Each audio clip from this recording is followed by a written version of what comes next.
2 years now, Real Talk has been sharing your stories, from nonprofits helping our most vulnerable community members to business owners navigating difficult city codes. This week on Real Talk with Micah Smith, we revisit some of our most viewed episodes and have updated real conversations to learn how those guests are doing today.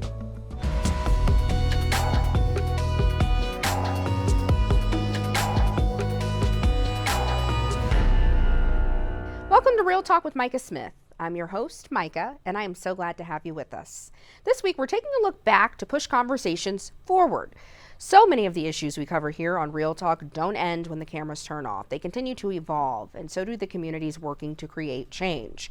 So today, we're checking back in with 3 organizations we've covered here before: Edgewater Collective, Elephant Circle, and Cirrus Social Club.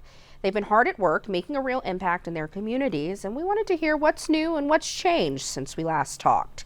We begin with the nonprofit Edgewater Collective. We introduced you to them last year as we highlighted efforts to bring new life to shuttered schools. At the time, the collective was trying to purchase the former Mulholm Elementary School in Jefferson County and turn it into a community center to provide resources for its underserved Latino community.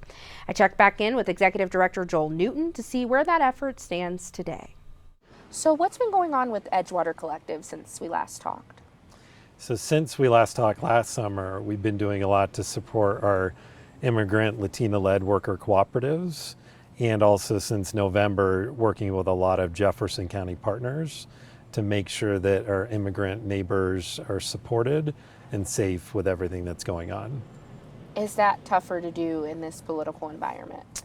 A lot of it we have to do kind of under the radar, because we really want to hear from our community partners in Jefferson County about what the needs of our families are, what are the opportunities to kind of engage, and then how can we work together to kind of meet those needs as they come up, because it seems like every week something new is coming up when we talk to folks on the ground. Yeah. Funding is tough for all nonprofits right now. Is that the case for Edgewater Collective? Yeah, it's definitely the case for us. We've had to transition from paid staff to volunteer staff in a lot of ways, like the pandemic, trying to react to things that are going on and really becoming more agile. We don't want to shut down the work. We just have to keep it going as a volunteer-led group because the needs are still large in our community. Joel, you had such a hand in making sure that the collective came to life and that it's here for the people who need it most. How are you feeling about navigating all of these changes? So it's important for me, just even in self-care with the folks we work alongside, to cling to hope every day, because our community still really needs to work together and meet the needs of the community, respond together. So I think a lot of it is really leaning into hope because our neighbors need it. And where are you seeing glimpses of hope? I think I see it in the families we work alongside, our Latina business leaders and the worker cooperatives that every day show up to work with hope, even though there's a lot of fear in the community. Their businesses are still growing, they're still adding new members, they're still working with new neighbors in the community that need their services. So that gives me a lot of hope. Yeah, I had the pleasure of highlighting a few of those cooperatives last year. So it's great to hear that they are able to continue and thrive. What do you say to community members who don't agree with the work that you're doing, who don't agree with the workers' cooperative, who feel that this is only perpetuating a crime? Right. I think part of it for me is helping people understand their own personal stories. Most people that look like me come from an immigrant background themselves. And if we just begin to discover our own family stories, what brought our families to the United States, even decades ago, trying to connect our own family stories with the family stories of more recent immigrants, my hope would be that that connects people more to the human element of what our immigrant neighbors are coming here for, and just the hopes and dreams that they have for a better future for themselves and their children here in the United States. So what does the future hold for Edgewater Collective? So my hope is, I'll be stepping down from a paid role. I really have hope that the work of Edgewater Collective will grow. We're going to change our name in the next 6 months so that it represents not Edgewater, but the Latino communities we work with. And then my goal is we hire a Latina executive director that's bilingual that really can take our work to the next level. So you're okay with kind of stepping aside and allowing somebody else to take over the leadership? Yeah, it's really important to me, especially as I've worked alongside our Latino communities, seeing the real benefit of having a leader that really matches the community we work with. It just makes logistical, logical sense. And I think it's really important in the world we live in for people like me to give up leadership and really empower people that really make sense to lead in organizations like ours. I know at one point we talked about the community center. What's happening with that right now? So Jefferson County Public Schools has still not put the Mulholland building up for sale, but I'm still hopeful that we can do something to really create a community hub in that neighborhood. The neighbors really want it. Communities we work with really want it. So I'm still holding on to hope that that can be a reality in the next few years.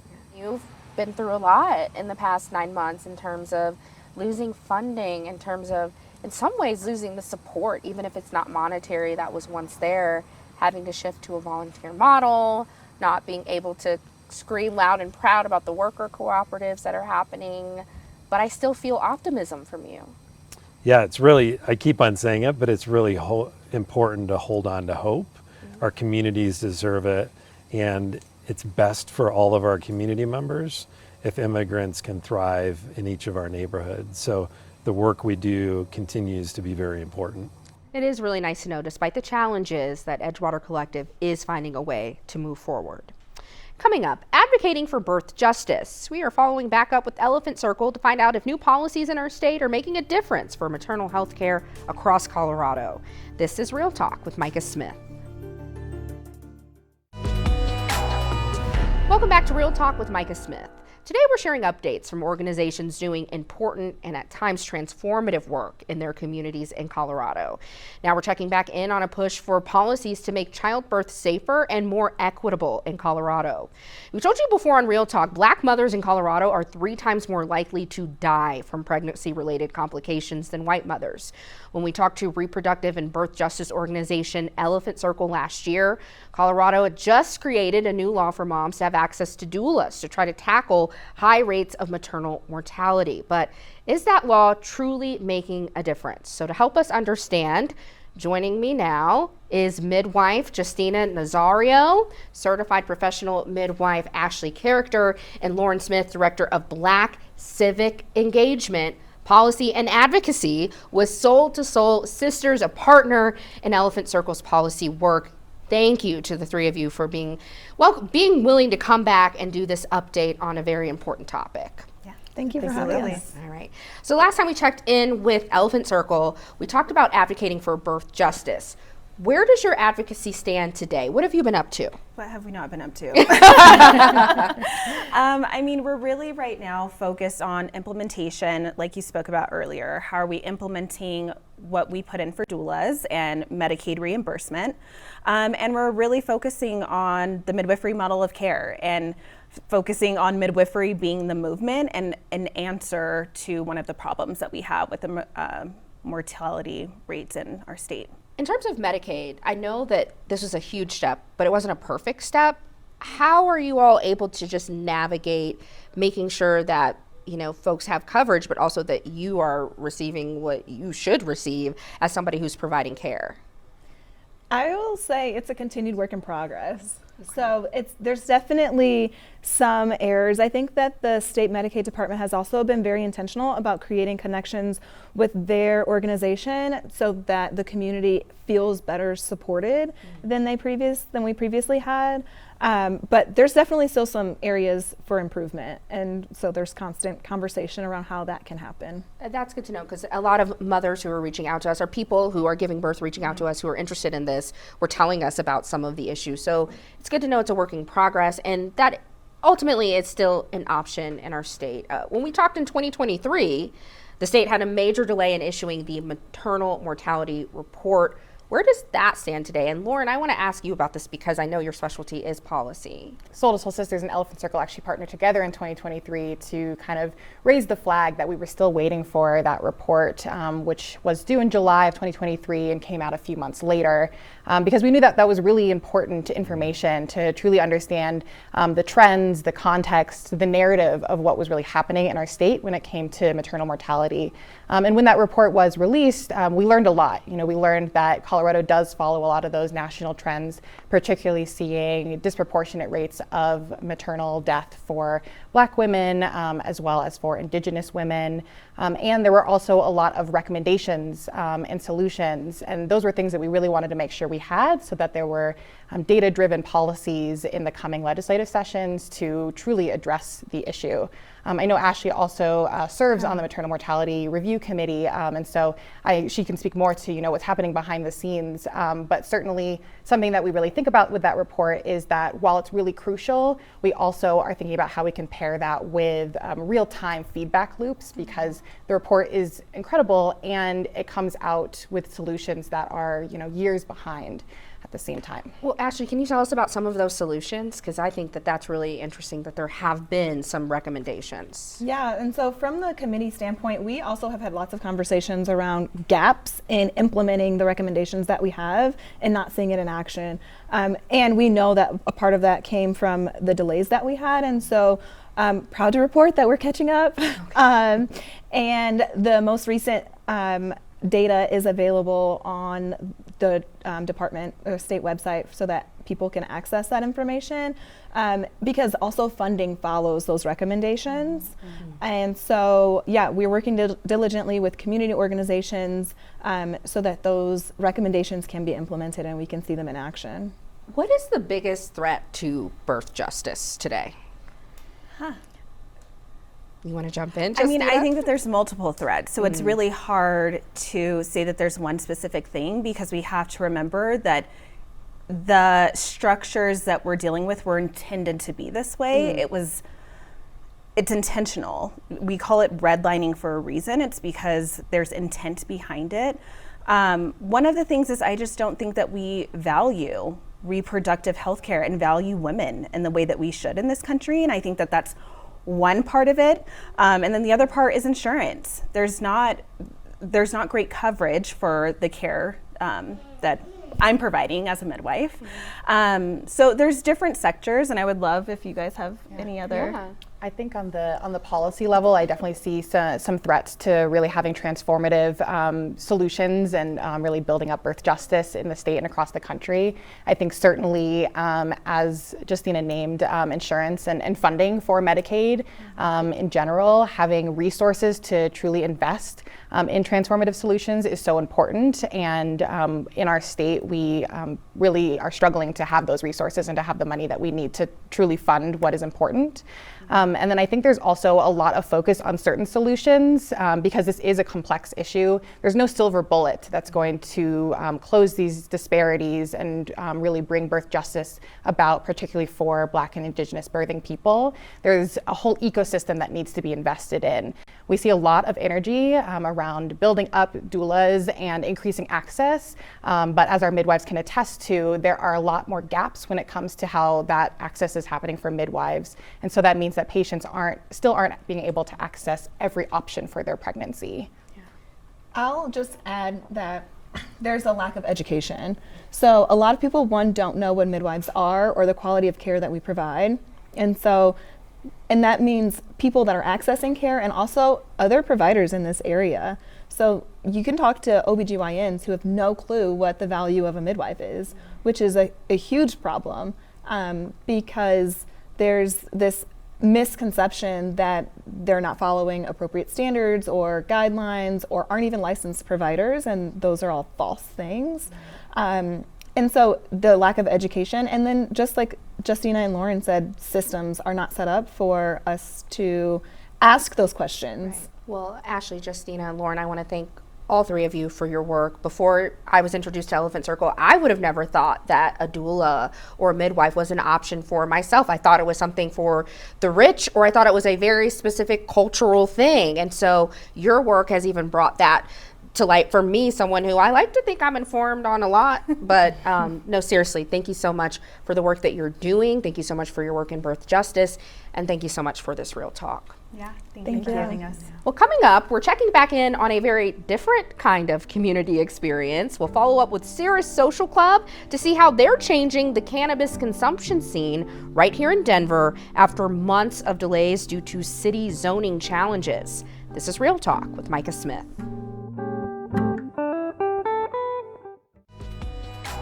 Welcome back to Real Talk with Micah Smith. Today we are revisiting organizations continuing to drive change in Colorado's communities.